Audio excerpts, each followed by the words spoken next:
Hello my dear student, welcome back to my channel Sarwan lecturer. आज का ये video class 10 सामाजिक विज्ञान के लिए सबसे ज्यादा इंपॉर्टेंट है। ये वीडियो अगर आपने लास्ट तक देख लिया तो आपका क्लास 10 जो आप लोगों का सामाजिक विज्ञान में आप लोग 70 का पेपर होता है, 70 में 65 लाओगे। ठीक है, यानी कि आप लोग टॉपर बनोगे सामाजिक विज्ञान में।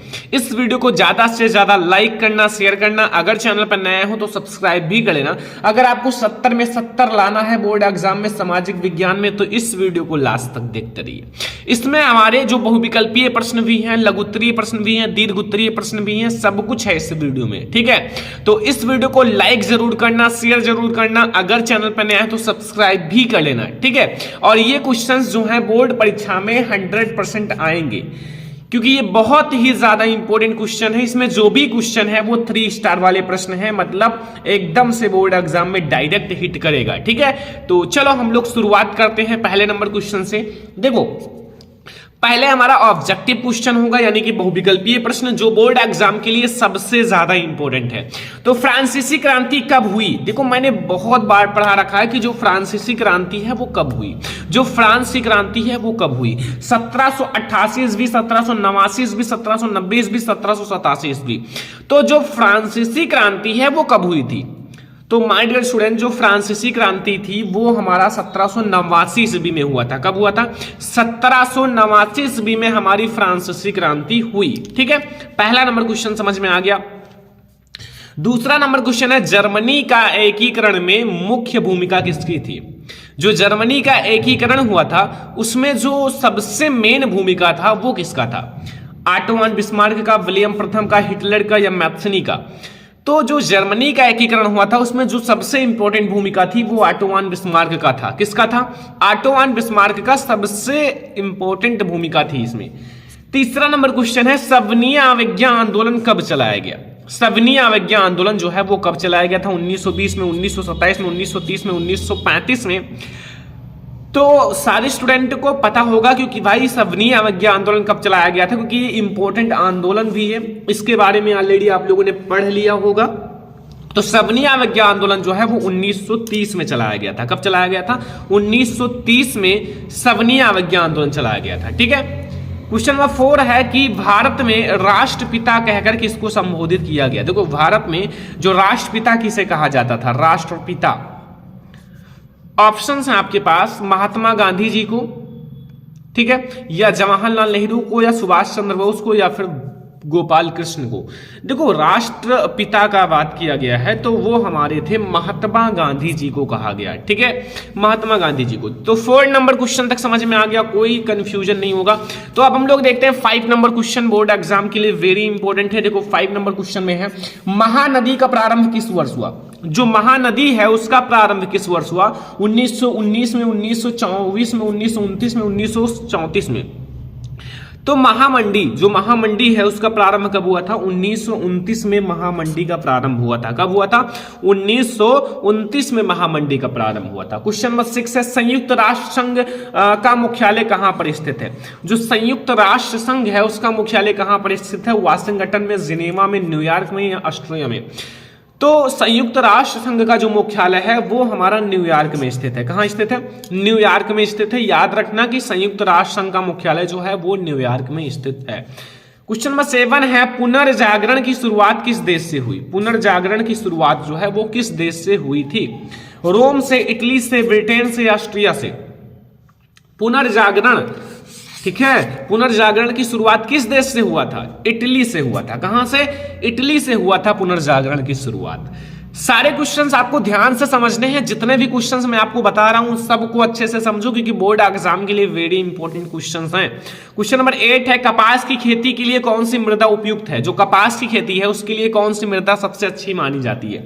काली मृदा, लाल मृदा, जलोढ़ मृदा, लैटराइट मृदा? तो भैया, कपास की खेती के लिए सबसे अच्छी मृदा जो मानी जाती है वो काली मृदा होती है। कौन सी? काली मृदा जो है वो सबसे अच्छी मानी जाती है कपास की खेती के लिए। ठीक है, क्वेश्चन नंबर 9 है, निम्नलिखित में से किस राज्य में सीढ़ीदार खेती की जाती है? पंजाब में, हरियाणा में, उत्तर प्रदेश में, या उत्तराखंड में? तो इन चारों में से हमारा कौन सा राज्य है जिसमें भैया सीढ़ीदार खेती की जाती है? मतलब जो खेती की जाती है ऐसे सीढ़ी बनाकर, ठीक है, तो वो उत्तराखंड में किया जाता है। कहां? उत्तराखंड में। तो ये 9 नंबर क्वेश्चन तक समझ में आ गया। ठीक है, देखो मैं आप लोगों को जितना भी करा रहा हूं, अगर आपने पहले भी पढ़ रखा है तो अच्छी बात है, फिर भी आप अपना रिवीजन करते चलो, क्योंकि बोर्ड एग्जाम तो बहुत ज्यादा नजदीक है। थोड़ा रिवीजन आप करते रहो, मैं आपको क्वेश्चंस अच्छे से पढ़ा रहा हूं। ठीक है, हो सकता है आपने पहले भी पढ़ा हो, बट जो मैं पढ़ा रहा हूं उसको ध्यान से पढ़ो और उसका नोट्स बनाओ। पढ़ा है तो अच्छी बात है, फिर भी उसका एक नोट्स बना लो। ठीक है, पढ़ने से कोई फायदा नहीं जब तक आप नोट्स नहीं बनाओगे, क्योंकि वो नोट्स जो है बोर्ड एग्जाम के टाइम बहुत ज्यादा काम आएगा। क्वेश्चन नंबर 10 है, सुंदरवन राष्ट्रीय पार्क किस राज्य में स्थित है? जो सुंदरवन राष्ट्रीय पार्क है वो किस राज्य में स्थित है? असम में, ओडिशा में, पश्चिम बंगाल या मध्य प्रदेश?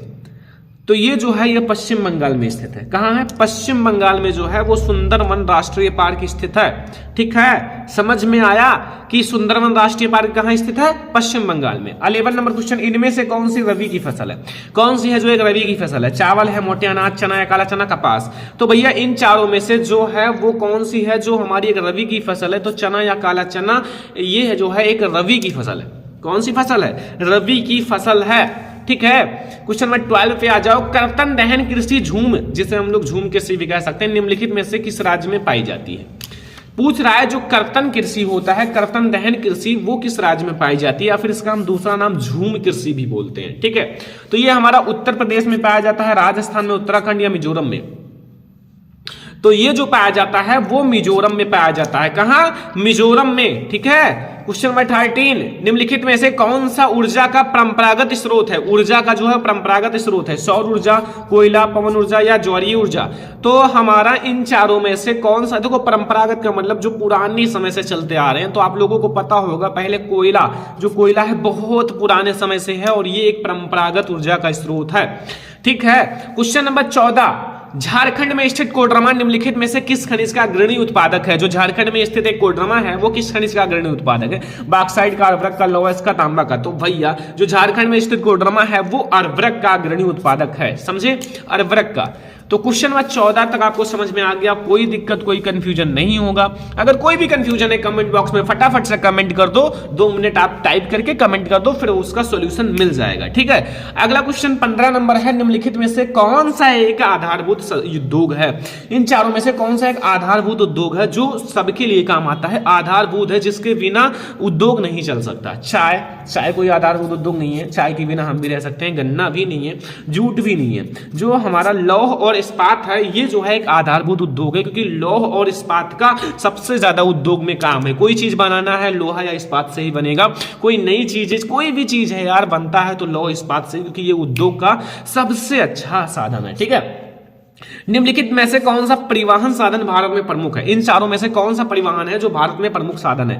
पाइपलाइन, रेल परिवहन, सड़क परिवहन, रेल परिवहन? तो भैया जो इन चारों में से जो है वो परिवहन सबसे ज्यादा भारत में प्रमुख है तो वो है सड़क परिवहन। सड़क परिवहन जो है वो भारत में सबसे अच्छी मानी जाती है। ठीक है, 17 नंबर क्वेश्चन है, भारत में केंद्र शासित राज्यों की संख्या। भारत में कितने केंद्र शासित राज्य हैं? देखो एक तो राज्य होता है, केंद्र शासित राज्य होता है। राज्य आप लोग कमेंट बॉक्स में बताओ, छोटे से बच्चों को भी पता होगा कि हमारे देश में कितने राज्य हैं।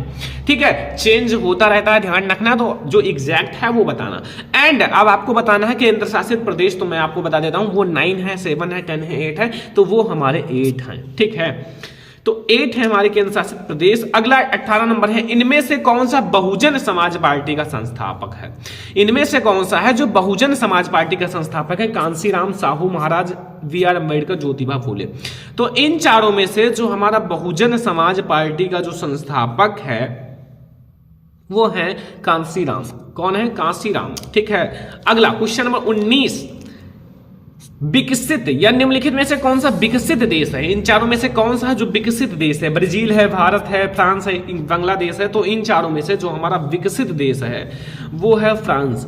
फ्रांस जो है एक विकसित देश है। ठीक है, 20 नंबर ऑब्जेक्टिव और लास्ट ऑब्जेक्टिव है, क्योंकि इसमें मैं आपको सारी चीजें पढ़ा रहा हूं तो थोड़ा थोड़ा करके पढ़ाऊंगा, और जो भी पढ़ाऊंगा वो समझो कि भैया डायरेक्ट बोर्ड एग्जाम में आएगा, बहुत इंपॉर्टेंट होगा। जो पढ़ाऊंगा वो बहुत इंपॉर्टेंट होगा और जितना पढ़ाऊंगा वो पढ़ लेना। ठीक है, और भी तो पढ़ाया जाएगा सब कुछ, बट जो पढ़ा रहा हूं इसमें वो ध्यान से देखो, बहुत ज्यादा इंपॉर्टेंट है।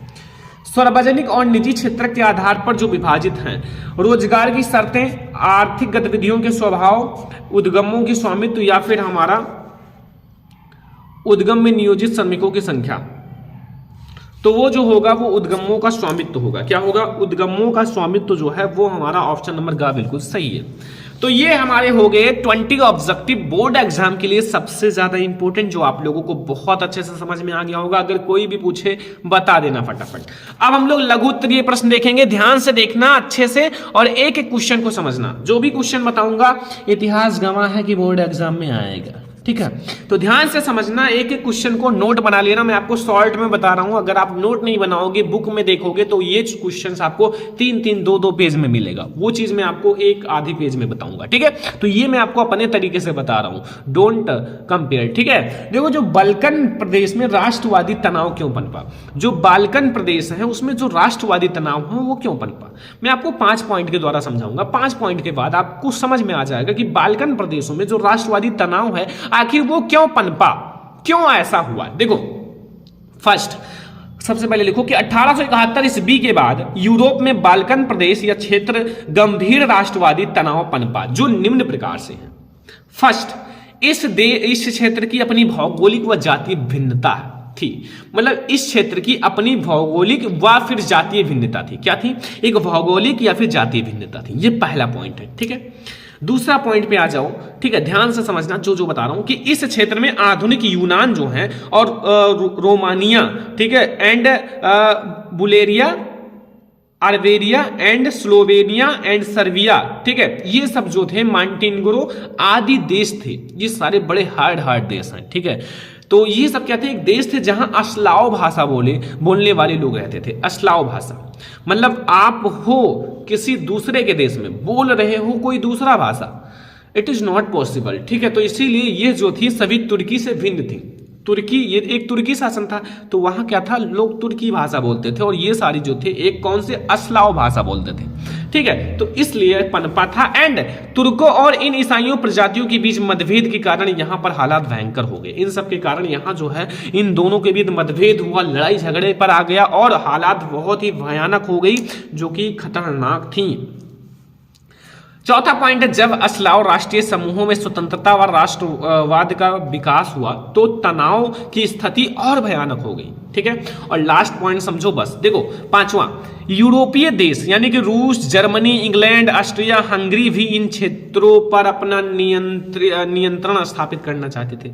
मतलब वही बात है कि मिले तो लूट लो, ठीक है? तो ये लोग क्या किए कि ये लोग भी चक्कर में थे कि यहाँ हम लोग अपना मतलब क्या करें, अपना एक स्थापना करें, नियंत्रण स्थापित करना चाहते थे, ताकि काला सागर से होने वाले व्यापार और व्यापारिक मार्ग पर नियंत्रण हो, ठीक है?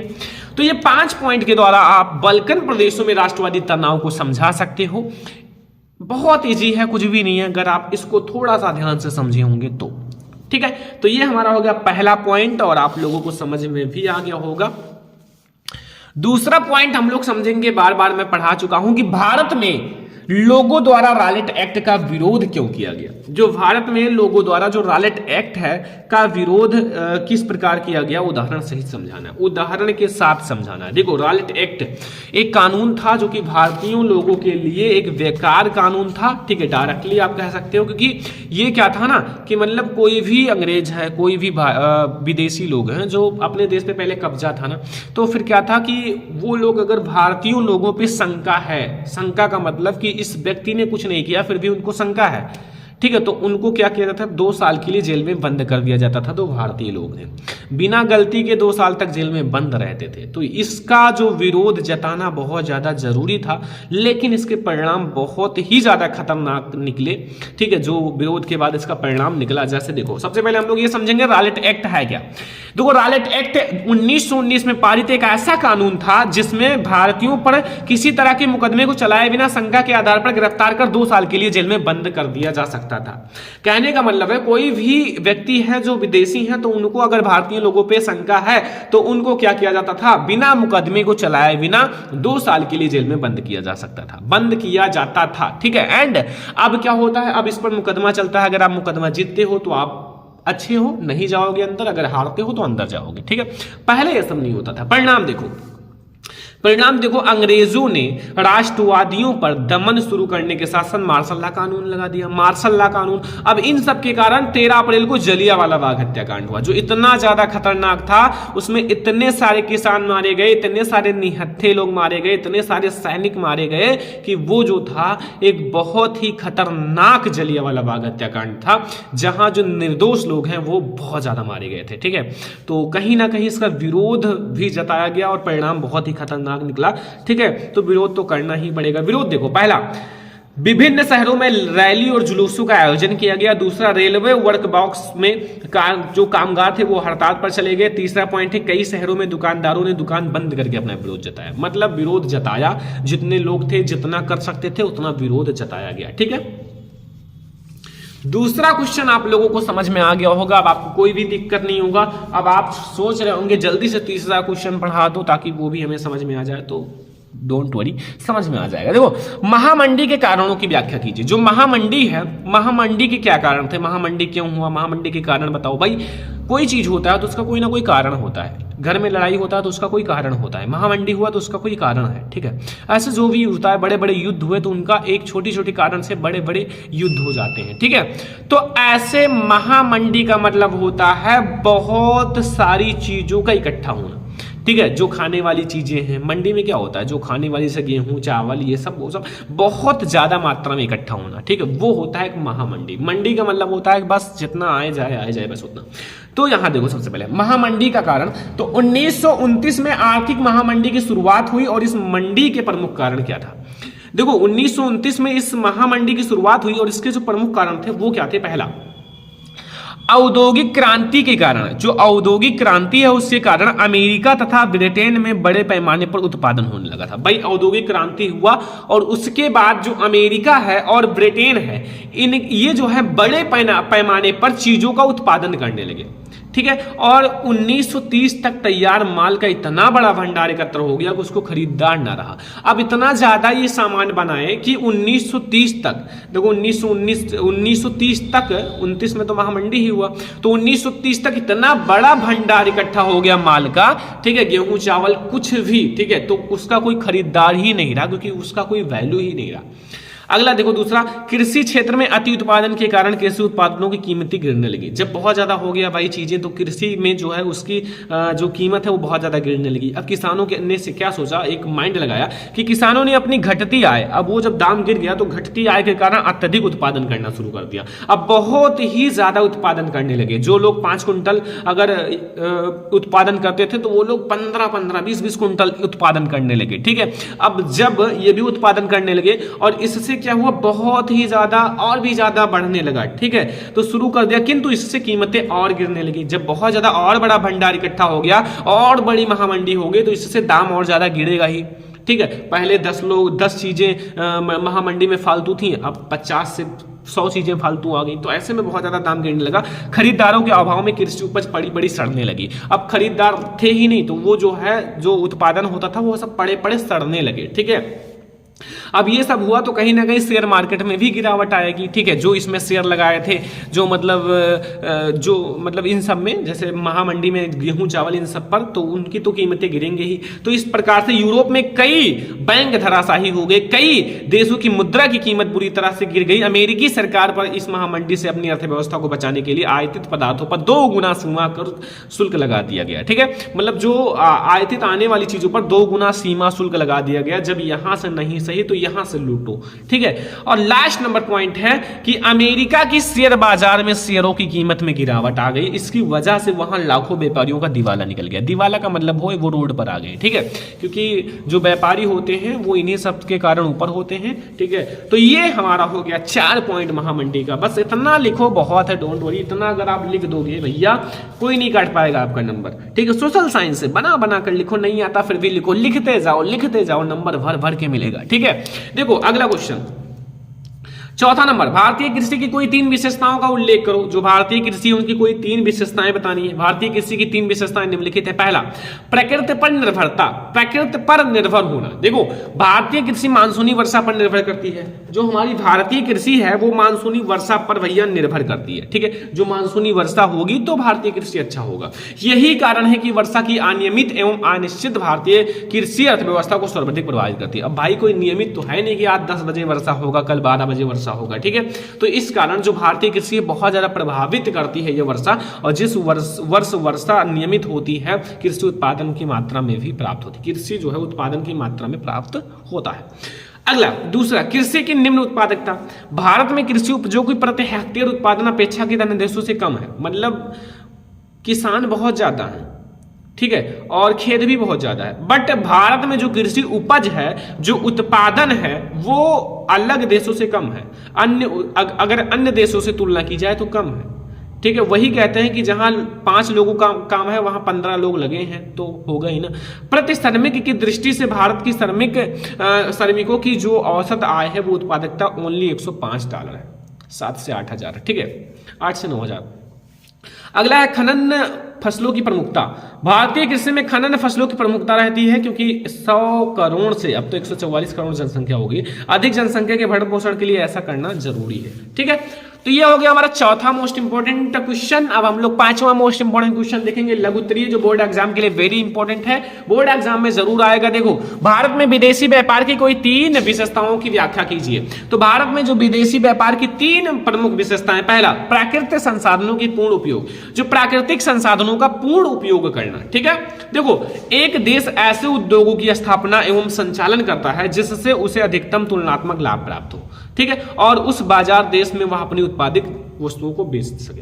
देखो, विदेशी व्यापार क्या करते हैं, आपके देश के बाजार में अपना बिजनेस फैलाएंगे ताकि ज्यादा से ज्यादा लाभ मिले, अपनी एक संस्था बना देंगे, ठीक है। आजकल जितने भी ब्रांड एम्बेसडर हैं क्या है, विदेशी कंपनियों के ब्रांड एम्बेसडर हैं, ठीक है। मतलब विदेश के लोगों ने अपनी कंपनियां चलाई और कंपनियां उनकी इतनी अच्छी चल गई क्योंकि भारत में इतनी जनसंख्या ही है कि लोग अगर खरीदना शुरू कर दें तो वो अरबपति बन जाते हैं, बिलियनियर बन जाते हैं, ठीक है। अब जो भारत के लोग हैं ना, बड़े बड़े एक्टर हैं, बड़े बड़े खिलाड़ी हैं, वो क्या है, वही विदेशी कंपनियों का ब्रांड एम्बेसडर बने टहल रहे हैं, ठीक है। तो वही चीज है। तो अब यहां देखो, जिससे उसे अधिकतम तुलनात्मक लाभ प्राप्त होता है, उस बाजार में वह अपनी उत्पादित वस्तुओं को बेचती है। दूसरा, औद्योगिकरण को प्रोत्साहन। विदेशी व्यापार में माध्यम से देश उद्योग धंधों को विकसित करने के लिए आवश्यक उपकरण, कच्चा माल व तकनीक ज्ञान सरलता से उपलब्ध कराते हैं और फलतः देश में अधिक विकास को प्रोत्साहन मिलती है। अंतर्राष्ट्रीय सहयोग एवं सद्भावना वृद्धि। विदेश व्यापार के फलस्वरूप विभिन्न देशों के नागरिक एक दूसरे से संपर्क में आते हैं, तो सही बात है, संपर्क में आते हैं और एक दूसरे से विचारों एवं